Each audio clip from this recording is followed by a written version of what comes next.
Good day, everyone. This is Constructive Talks, and I want to thank you for tuning in because we only have constructive conversations here.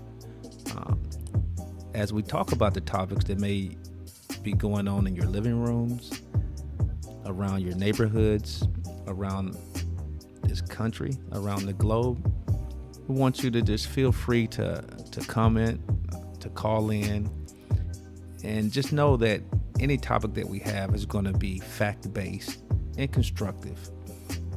So welcome to Constructive Talks. Sit back, relax, and I would love for you to enjoy each moment.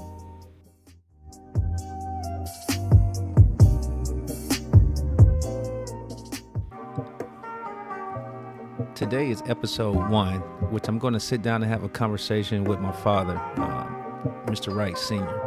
We're going to talk about his life as he's grown up. It might be many episodes to this, so I want you to enjoy each one.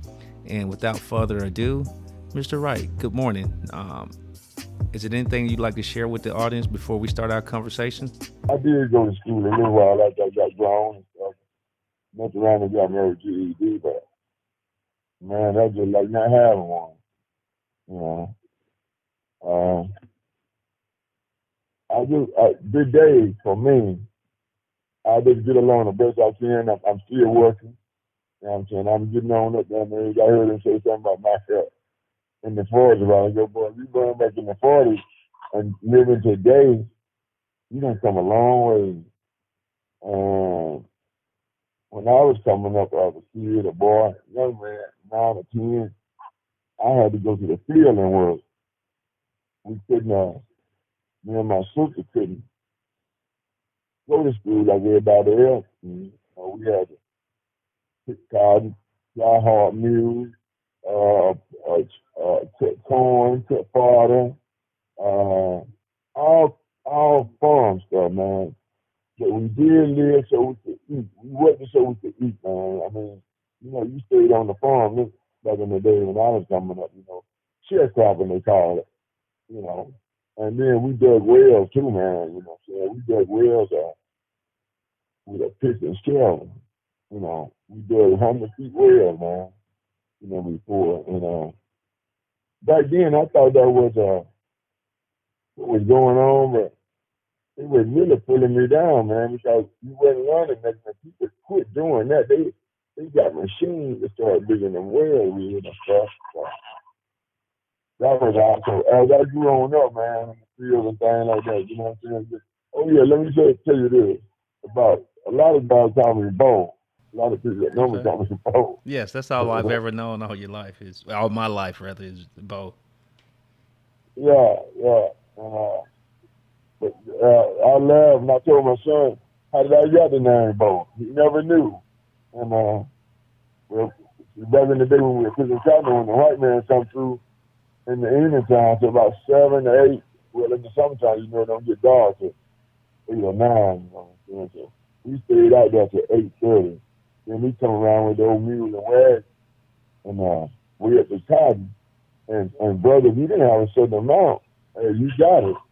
So one day I didn't pick too much, man. I was playing out in the field and stuff, me and another partner of mine. I had to get 200 pounds of cotton every day at the age of 14 years old. If I didn't, well, guess what?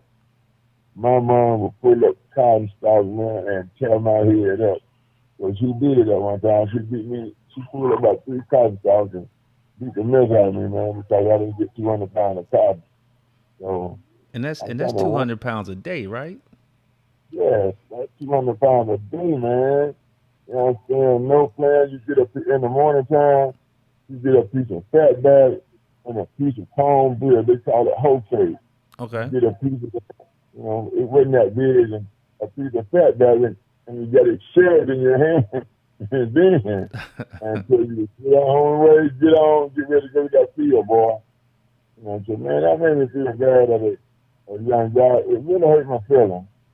You know what I'm saying? And by the time I was like, yeah, butt whoopings usually definitely hurt your feelings. Right.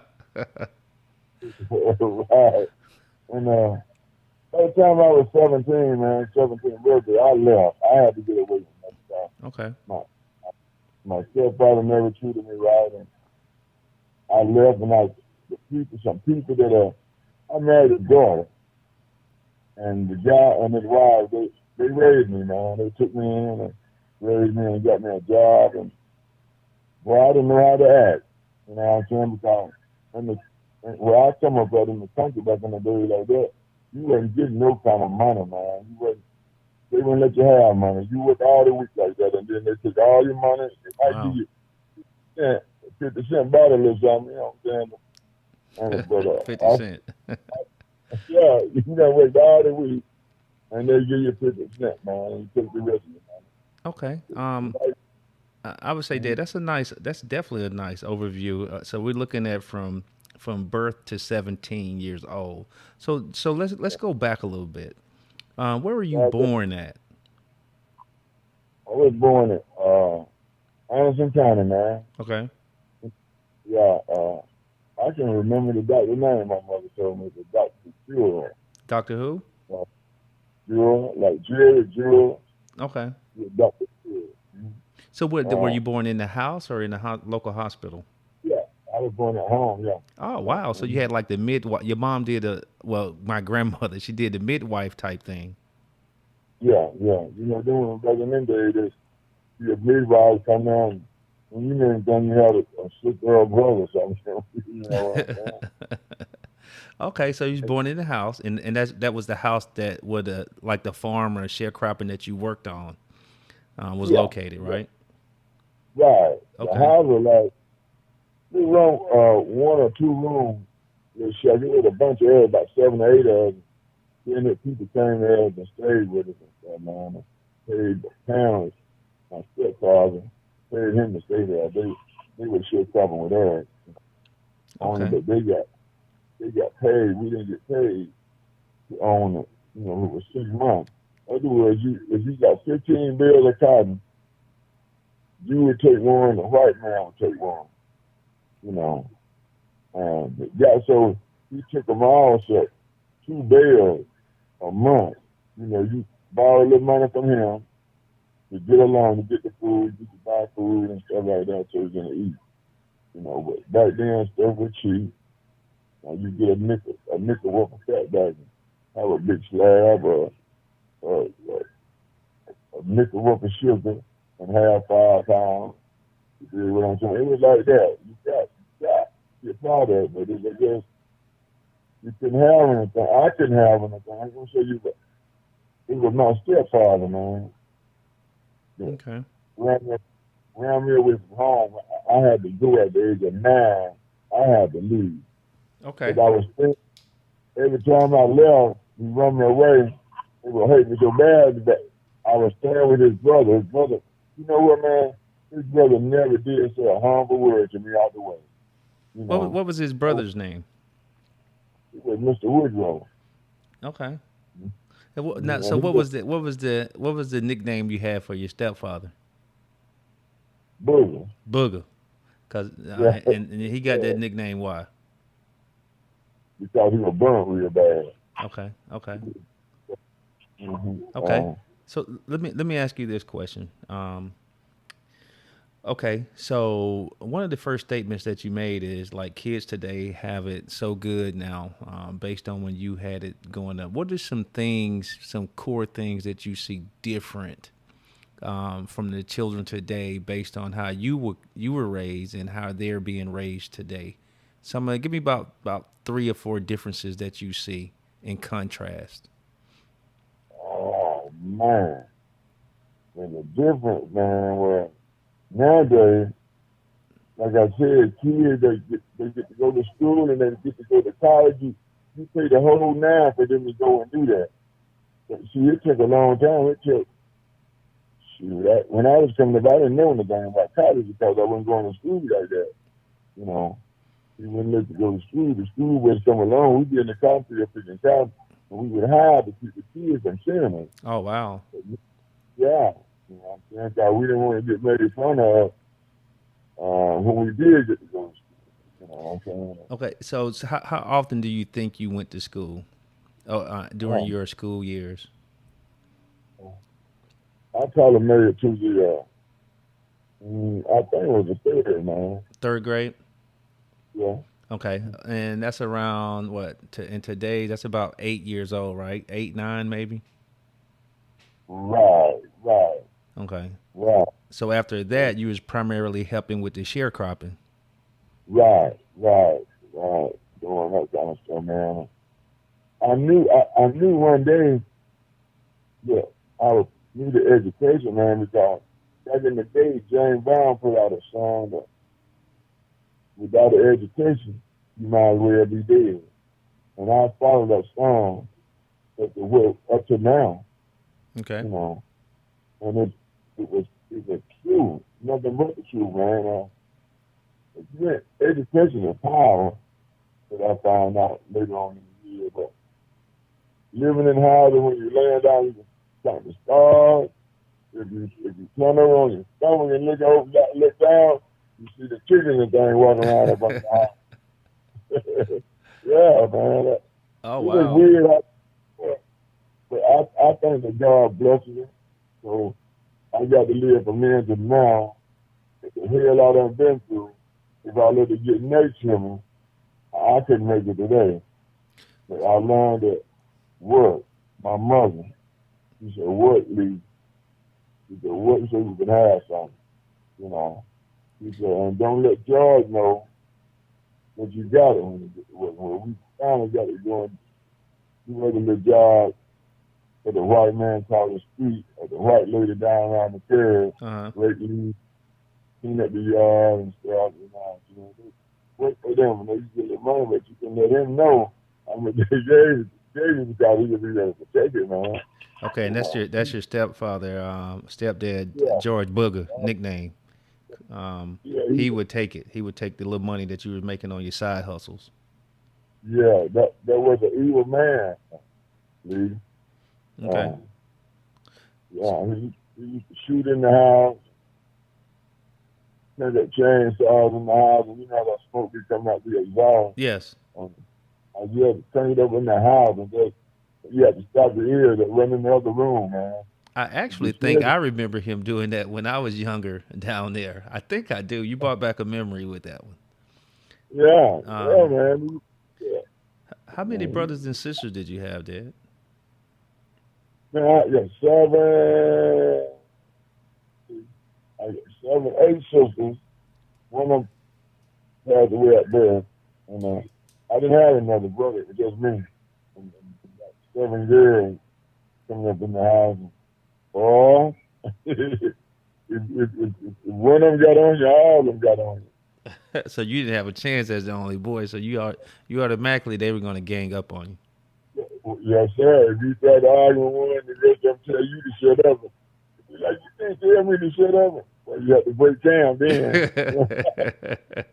It was So seven hundred, you boy. had to get gone, huh? Like, hey, Yeah. I can't fight all y'all. I'm guaranteed to lose.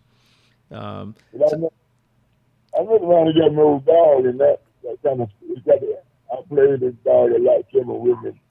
He hmm kind of kept him off, you know. okay, so the It dog would looked, kind of protect you a little bit from him. yeah, yeah, yeah, Oh, that's good stuff. Hey, good thinking. See, you don't need an education to be smart. yeah, yeah, that's right. That's right. That's um, right, man. so what was did so were you the youngest? No, no. I had a sister. I think I'm about number, we about the third, hmm back. Ruth, Maven, and Shirley. Yeah, we got the third back, the full back. You know, Okay, so, so you about midways. yeah, somewhere in there. Okay. Yeah, Okay, so I'm quite sure they were in the field helping out as well, pick cotton during those times. So what yeah, do you but remember? What was your and I'm not trying to jump topics, but what can you remember your first cotton picking experience? Now that might sound like a pun, but what was the first time that you can remember that? Based on that cotton picking requirements to yeah, live on the property, um, yeah. what was your first experience that you remember? Was it like, like you picking and playing with the plants and put the cotton in your mom's and my grandmother's bag, or just kind of just what was it? That's what I did. I walk along with her. You know, she have on two cotton sacks. That lady could pick some cotton, boy. I would walk along with her and pick cotton out the boat. That big old cotton stalk, man. And I hustled with her and put cotton in her sack so she could beat her husband, my stepfather. I didn't want him to beat her picking, so I would just pick a whole lot and put it in her bag, and she would get mad when the wait time come up. So I think that's the time that when he got to tell him that I didn't get a 7 inch pound that day of cotton, well, I had to get a whooping, man. You Okay. know, and And, now she don't know what whoopings are now. They made no kid these days. They say, I'm gonna call the police. I'm gonna dial 911. You okay. And, know. and that's the second thing that we said. Okay, first was that you had to work. You had to get in there and you had to work at an early age, Oh yeah. um, and going to school. That kind of was Oh, combined in that first one. And the second one was, disciplining kids nowadays. And you want to talk about that a little bit? yeah, I give you a little shit on that. Yeah, difficult kid these days, man. I get, you know what? It's just that it's mud. Yeah, it's mud. If you don't discipline them kids in the house when they're little, well, when they grow up, he ain't gonna listen to you. He's gonna put you in jail if you put your hands on him. You know, I see today a whole lot of them say that. If you put your hands on me, I'm gonna dial 911. And he really needed butt kicked. You understand what I'm saying? If you got your butt kicked when you were little coming up, you respect the grown folks. You know, you didn't run around miles like a grown folk. Now kids are crazy out to go get something to shoot you or So, something like that. so that's kind of like the old thing where if we go back into the caveman days, I would say was that hey, it was an order. It was an order. You knew what level that you were on and who was in charge. Um, and I think we do that many different ways. Because I remember growing up as well, where man, if you didn't do what you were supposed to do, you probably just gonna get the as they say, the rod on you, a switch or a Oh belt yeah, or whatever else my mom or grandmom could drop grab. car, drop Um, car for me. You know, hold tight. You know, that's what I got a whooping with. a You know, what? A hose pipe. hold tight. Yeah, Yeah, that's hold pretty. tight. Drop car. Now that was purity. What they call it these days, child abuse. Yeah, Yeah, yeah, yeah. Yeah, extension yeah. cord is child abuse, hands down, no Oh doubt. man, hey, you get cut across the leg, across the back, arm with that, it be whoop grow up on you right quick. It go nuts, man. You know, Yeah, but you have to take that. You have to take that, man. yeah. And you was in the house and you really didn't want to be there, but it wasn't anything you could do about it because you were too young, too small. You And know, you didn't have but anywhere else to go. nowhere, nowhere to go. And I think the way in reference to the discipline being different, and I think part of that was because of kind of the slave master took us in that direction that if we wanted someone to act a certain way, we whipped them. They got a whooping, and the whooping needs to be hurt. It needs to hurt. And as we've Yeah, progressed over to now, where I think, the whooping is a it's avoided at max cost, which is okay. But I think the overall disciplining of children is avoided as well by just buying them materialistic things and getting them stuck on materialistic things more than the discipline part. And the discipline can be anything, hey, I'm taking your stuff, or you get your yeah, butt pounded, it could be a lot of things. Hey, you can't do this now until you start acting right. But I right. think a lot of times that based on just um, the look at me, like Neely Fuller talks about, most black folks want people to look at, hey, look at me, look what I got, look at what I'm doing. Hey, I'm buying the best clothes. I spent 5,000 on my kids for Christmas this year, and they still have bills. or are they still Right. living in an apartment instead of saving that money to buy a home? And kind of rolls up. I won't keep staying on that because that's not the topic today. But I think sparing the child, and I'm not saying sparing the child a rod. I'm saying sparing the child just basic disciplining and Yeah. following up has it kind of goes into what you're talking about of kids are just they have a lot of them have no guidance nowadays, so they let their peers lead them. Yeah. But on that note, I'm not going to take this time from you. So now you talked about discipline and you talked about your nickname. So discipline in your nickname or whooping in your nickname goes together. Could you tell the audience Yeah. how? Yeah. Cornstarch. You know what a cornstarch is? Like the big green bowl. Like I'm gonna say like tennis ball, like but they pointy. They may not get quite as big as a tennis ball. Well, some of them do because some of them grow taller and bigger than in other places, depending on where you're living. And I suppose I didn't get 200 pounds of cotton. And when I knew anything, when the white man weighed it up, when I knew anything, and they weighed it and they set it down, now I guess I maybe had about 110 or something like that. And he grabbed up a couple of cotton stalks, with them bows on and wore my butt out in the front of everybody. You know what I'm saying? It hurt me so bad, man. I didn't know what to do. If I had some place to go and hide until I got grown, I would have. You So know what what I'm you saying? so what you're saying, Dad, is that okay? So since you didn't get, and the bows are the round balls where the cotton comes out of when it turns black, right? Right. But The they're sun. called bows while they're green, Mm-hmm. I got my whooping when they was big. and they Hey, rock but hard. You saying they rock big hard, old, right? yes, Lord, yes, sir. And You pointed. see a bullet. Yeah. I had a Okay. big knock on my head, my arm, my Oh, back. wow. You know. So Yeah. okay. So with that, you're saying that you got that whooping because the white guy that owned the place, the overseer or the or whatever you want to call him, the modern day massa. Yeah. He wanted to see you get a whooping in front of him, and And in front of him, see, you know, and man, I promise you, if her doing me that way in the front of him, hurt it before it Liz did, you okay, know, Bo did because it took a long time to get well, man.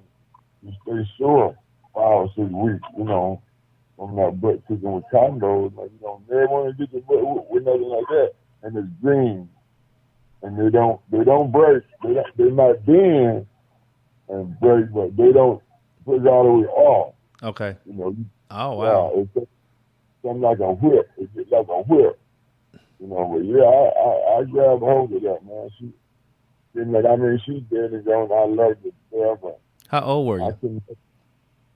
I'm wow. Look at me trying to say that. But I'm 73, man. You were 17 then? Oh, how old was I then? Yeah, yeah, yeah. Oh, I'm sorry. I thought you said how old was I No, no, now? no. How old were you then? Yeah, I'm probably about I don't know, probably 11, 12, something like Okay. that.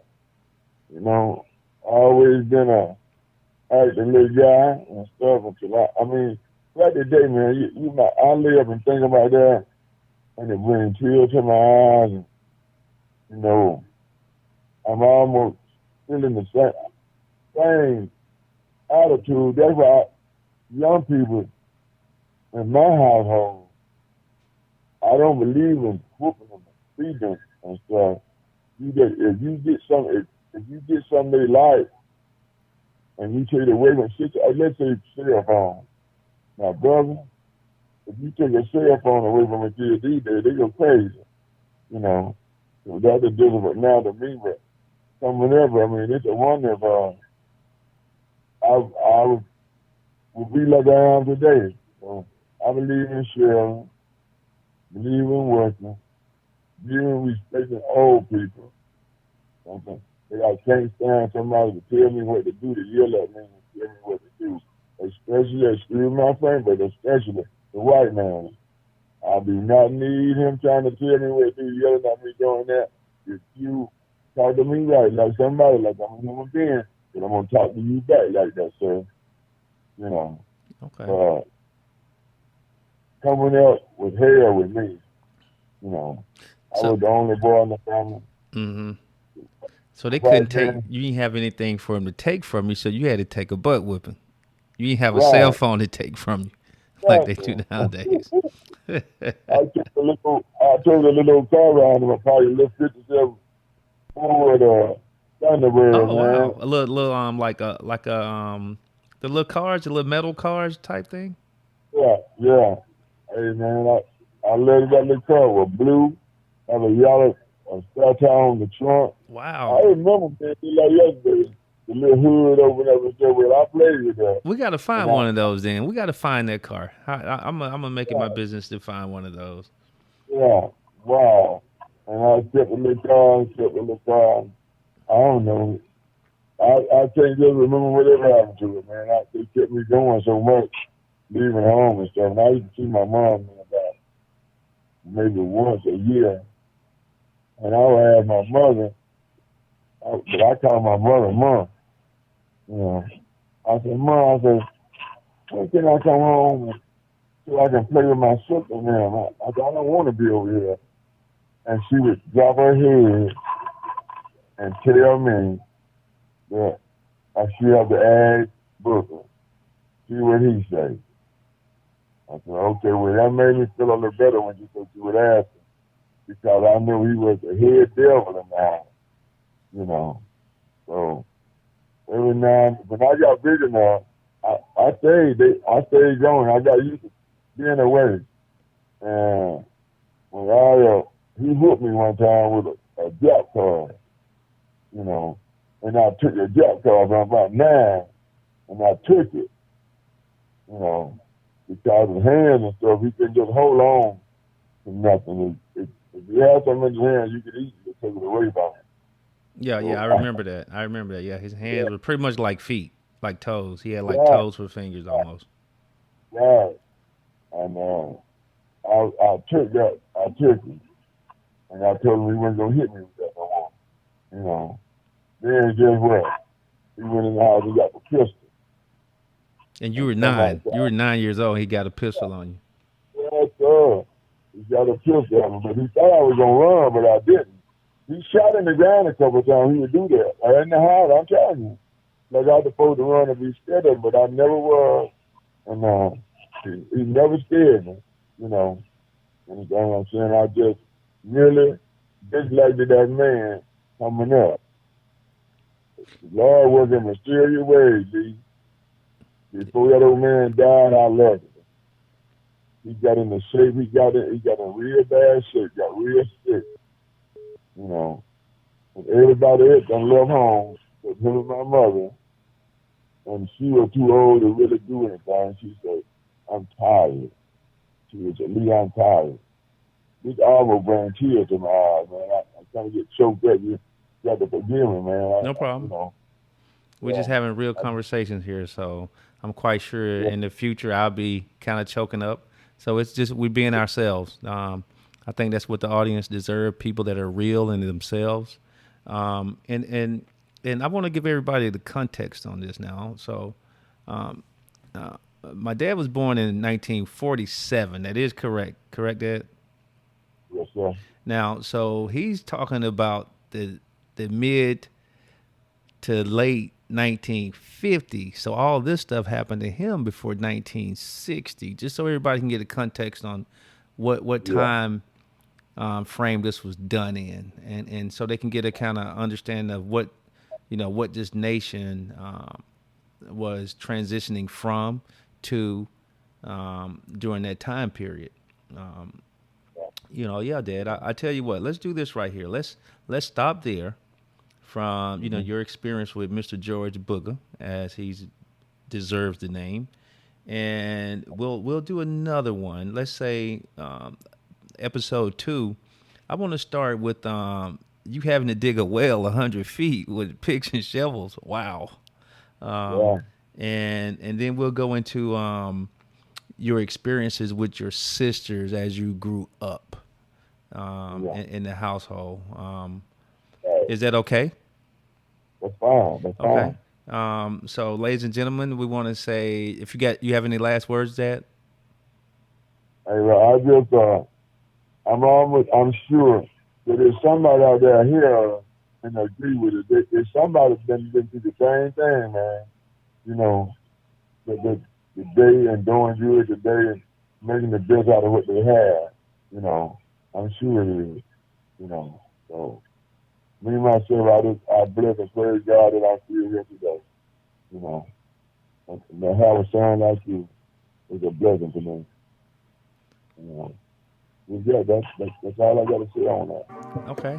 Ladies and gentlemen, I want to just kind of close out by saying, you know, just think about being born in the 40s, leaving home in the 50s, 60s, um, third grade education, uh, uh, being told work is the most important thing in life, and by those principles, becoming a man in his 70s, still vibrant, working hard, focused on life, and reaching out to help other folks the best he can. This is my father, Mr. Wright Sr. And until next time, we know the topics are going to be digging a well 100 feet with your hands and basic tools. And we're going to talk about the life with his sisters growing up. On that note, I wish everyone a wonderful day. And this concludes episode 1 from Constructive Talks.